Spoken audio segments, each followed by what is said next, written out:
आता आपल्या आवडत्या मालिकेचे संपूर्ण भाग मालिका प्रसारित झाल्यानंतर लगेचच पाहू शकता फक्त सन नेक्स्ट वर. भारतातील प्रेक्षकांसाठी मोफत सेवा. आता प्रश्न नंबर 3, शेवटचा प्रश्न. जर तू कधी कुठल्या अडचणीत सापडलीस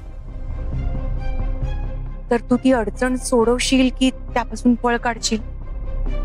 आयुष्यात कुठलीही अडचण आली तरी अर्थातच ती मी सोडवेनच. कारण या जगात प्रत्येक कुलपाची चावी असते, फक्त आपल्याला ती शोधावी लागते.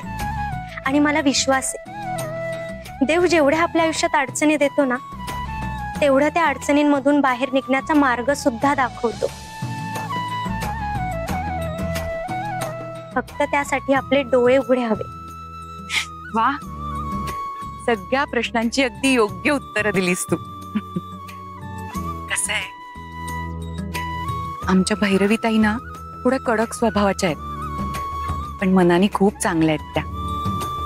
मी जरी देवांशी आई असले ना तरी त्यांचं देवांशवर खूप प्रेम आहे. आणि आमच्या अडचणीच्या काळात त्यांनी आम्हाला खूप आधार दिलाय. त्यामुळे आम्ही मानतोही त्यांना. त्यांनी तुला प्रश्न विचारले म्हणून तू वाईट वाटून घेऊ नकोस. हा, नाही आई, मला अजिबात वाईट नाही वाटणार. तुझ्याशी बोलून खरंच खूप बरं वाटलं. देवांसाठी मला जशी मुलगी हवी होती ना, अगदी तशीच आहेस तू. देवानीच तुमची जोडी जमवली म्हणा. बरं, मग जमिनीबद्दल कल्पना हवी. आणखीन एक महत्वाची गोष्ट सांगायची म्हणजे, भैरवीताईंनी जर विचारलं की तुमची कुठे जमीन आहे का, जिची कोर्ट केस वगैरे सुरू आहे, तर हो म्हणून सांगा. पण आमची अशी कुठली जमीनच नाहीये.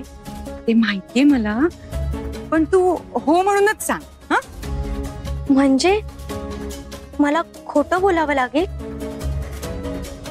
नाही, म्हणणं बरोबर आहे तुझं, पण चांगल्या कामासाठी कधीतरी खोटं बोललं तर काही हरकत नसते. करशील ना माझ्यासाठी एवढं? पण खोटं कधीतरी समोर येईलच ना.